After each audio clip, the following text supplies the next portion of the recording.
እነዚህ የእንግሊዝ ጋዜጠኞች መሰሪ ናቸው። አሁን ምን ተብሎ ይጠየቃል? ስለ ቻምፒየንስ ሊግ ድልድሉ እጣ ድልድል ምን ትላለህ? ምን አገባው? እኮ እዚህ ጋር የተቀመጠው ስለ ክሪስታል ፓላስ ጋዜጣዊ መግለጫ ስለ ጨዋታው ጋዜጣዊ መግለጫ ሊሰጥ ነው እንጂ እጣ ድልድል ሊያወጣ አይደለም። ለማንኛውም ግን እሁድ ለሚደረገው ከፓላስ ጋር ለምናደርገው ጨዋታ ማይክ ካሪክ ጋዜጣዊ መግለጫ ሰጥቷል። ኮፒ ሊንክ ሼር ፖስት አድርጉት፣ አጠር አድርጌ ያቀርብላችኋለሁ። አካውንታችን ዋርኒንግ ላይ ነው፣ እይታ እያገኘ አይደለም። ኮፒ ሊንክ በደንብ ይደረግ። የፕላስ ምልክቱን እየጫናችሁ ቤተሰብ ሁኑን። ጉዳት ላይ ስለሚገኙና ጨዋታው ላይ ስለማይገኙ ተጫዋቾች የጠየቀው ማይክ ካሪክ ሜሰን ማውንትና ማቲያስ ዲሊክት እንዲሁም ፓትሪክ ዶርጉ ከዚህ ጨዋታ ውጪ ናቸው። በተለይ ደግሞ ስለ ሜሰን ማውንትና ስለ ማቲያስ ዲሊክት ቁርጡን ንገረን፣ ምንድነው የሆኑት እነዚህ ሰዎች ነው የተባለው። ሜሰን ማውንት ያው ሳር ላይ ልምምድ ጀምሯል። አሪፍ መሻሻሎች እያሳየ ነው። በቅርቡ ወደ ሜዳ ይመለሳል ሲል ተናግሯል። ማቲያስ ዲሊክት ግን የጀርባ ጉዳት በዚህ ቀን ይመለሳል ተብሎ መናገር የሚከብድ ነው። ያው ጉዳቱ በባህሪውም እንደዚህ ስለሆነ ስለዚህ አሪፍ መሻሻሎች እያሳየ ነው። በቅርቡ ወደ ሜዳ ይመለሳል ብለን እናስባለን ሲል ተናግሯል። በጣም የተለያዩ ነገሮች ተነስተዋል። ስለ ሃሪ ማጉዌር አብዛኛው ነገር በቃ እንግሊዛዊ ነው፣ እሱ ላይ ተጣብቀው ነበር የቆዩት። ስለ ቤንጃሚን ሴስኮ፣ ስለ አስተላለፉ፣ ስለሚጮተው አስተላለፍ፣ ስለ ማኑኤል ኡጋርቴ ብቻ ብዙ ነገሮች ተነግሯሉ። ባጭሩ ስለ ሃሪ ማጉዌር አሁን ስላለበት ፐርፎርማንስ ከዚህ በፊት የነበረው ፐርፎርማንስ እና አሁን ያለው ፐርፎርማንስ እንዴት ታየዋለህ? የትኛው ነው ቆንጆ? ወጣት እያለ ሃሪ ማጉዌር የመጣ የፈረመ ሰሞንና አሁን ያለበት ፐርፎርማንስ እንደዚህ በቃ ስለ ፐርፎርማንሱ ስላለው ሜንታሊቲ እንዲሁም ደግሞ ስለ ኤክስፒሪያንስ ነው የተጠየቀው። ብዙ ጥያቄ እሱ ላይ አብዝተው ነበረ። ሃሪ ማጉዌር ማንኛውም ተጫዋች ሞር ኤክስፒሪያንስ እያገኘ ሲሄድ ጨዋታዎች ላይ እየበሰለ ይሄዳል። እኔ 30 እና 30ዎቹ ላይ ስገባ አሪፍ ኤክስፒሪያንስ ነበረኝ፣ አሪፍ እጮት ነበረ። ስለዚህ ወጣት በነበርክበት ዘመን የምትጫወተው ጨዋታና እየበሰልክ ስትሄድ የምትጫወተው ጨዋታ በጣም ልዩነት አለው። ስለዚህ አሁን በጣም እየጎመራና እየበሰለ ያለ ተጫዋች ነው ሲል ተናግሯል ሃሪ ማጉዌር። እንዲሁም ደግሞ ቲማችን ላይ ስላለው ኤክስፒሪያንስ ስለሚጨምረው ኤክስፒሪያንስ ወይም ደግሞ ሊደርሺፕ ላይ ያለው ሞር ኤክስፒሪያንስ ያላቸው ተጫዋቾች ካዝሚሮ ሜን ቲም ለቆ ሊወጣ ነውና ሃሪ ማጉዌር ሞር ከነሱ ይሻል የሚለው ሃሪ ማጉዌር ነውና ያለው ነገር አሁን ያለው ነገር ካዝሚሮም ስለሚለቅ ሞር በኤክስፒሪያንስ ደረጃ ካየ ነው ሃሪ ማጉዌር ለቲማችን ጠቃሚ ነው። በኮንትራቱም ዙሪያ አዲስ ነገር ሊኖር ይችላል። ባጭሩ በእንደዚህ አይነት መንገድ ነው የመለሰው። ስለ ቤንጃሚን ሴስኮ ይህ ልጅ ተቀይሮ እየገባ ጎል እያገባ ነው። ለምንድነው ቋሚ አስተላለፍ ላይ ማይገባው? በቃ ባጭሩ ለምንድነው ማይገባው ነው የተባለው። ቤንጃሚን ሴስኮ ሁሉንም ነገር እያደረገ ነው። የሚፈልገው ቦታ ላይ ለመድረስ እየለፋ እየሰራ ነው ያለው። ጊዜውን መጠበቅ አለበት።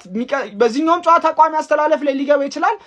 ከዚህም ጨዋታ ቀጥሎም ለሚመጣው ጨዋታዎች ወደ ቋሚ አስተላለፍ ልናስገባ የሚችልበት እድል አለ። ስለዚህ ያን ጊዜ መጠበቅ አለበት። ሁሉንም ነገር ግን የተሰጠውን ስራ በአግባቡ እየሰራ ነው።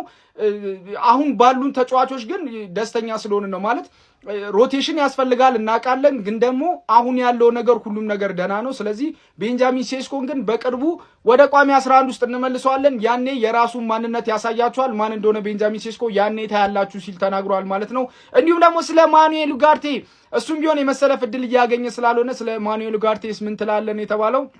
ኡጋርቴ ሜዳ ላይ ትሬኒንግ ሲሰራ በጣም የሚገርም ነው። በጣም ብዙ ነገሮችን ያሳየናል። ግን ደግሞ ፖዚቲቭ የሆነ ነገር ነው ቲማችን ላይ ያለው። ይሄ ኔጌቲቭ ኢንቫይሮንመንት አይደለም። ሁሉም ፉክክር ላይ ነው ያለው። ቤንጃሚን ሴስኮንም ካያችሁት ፉክክር ላይ ነው እንጂ ይሄ ኔጌቲቭ የሆነ ነገር አይደለም።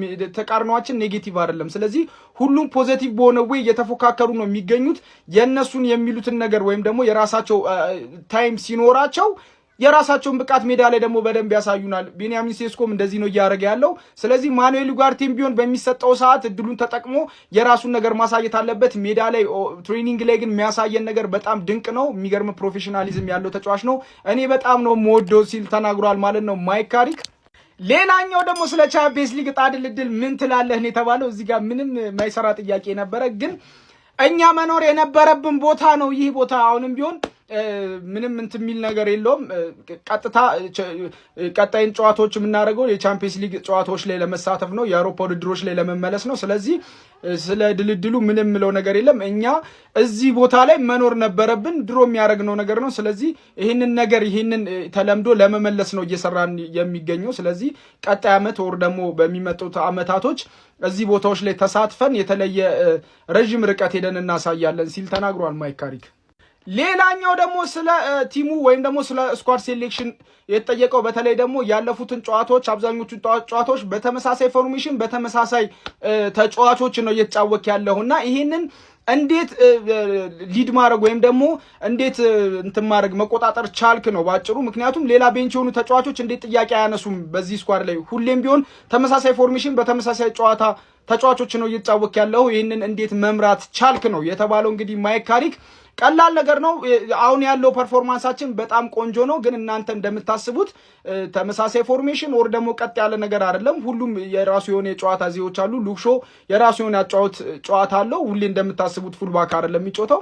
ስለዚህ እንደ ፎልስ ናይንም አይደለም እየተጫወትን ያለ ነው። ምክንያቱም ደግሞ ብሪያን ቤሞ አብዛኛውን ሰዓቱን ተከላካዮች ስር በሃይላይን ተጠግቶ እየተጫወተ ነው የሚገኘው። ስለዚህ ፎልስ ናይንም አይደለም እየተጫወትን የምንገኘው። ተጫዋቾችም ያው ፕሌየር ባይ ፕሌየር እንቀይራለን። ለውጦች አሉ፣ ሮቴሽን ያስፈልጋሉ። ግን አሁን እየሄድንበት ያለው መንገድ ቆንጆ ነው። ምክንያቱም ያለፉትን 2 ጨዋታዎች ሆምና አዌ ተጫውተን 4 ነጥብ አስመዝግብ አምጥተናል። ስለዚህ 4 ነጥብ ማለት መጥፎ ነው ማለት አይደለም። ሮቴሽኖች ይኖራሉ። ግን አሁን እየሄድንበት ያለው መንገድ በጣም ቆንጆ ነው። የኛን ሐሳብ የምንፈልገውን ሐሳብ ተጫዋቾች እየተረዱት ነው። እኛም የምንፈልገው መንገድ እየሄድን ስለሆነ በዚሁ እንቀጥላለን ሲል ተናግሯል ማይክ ካሪክ።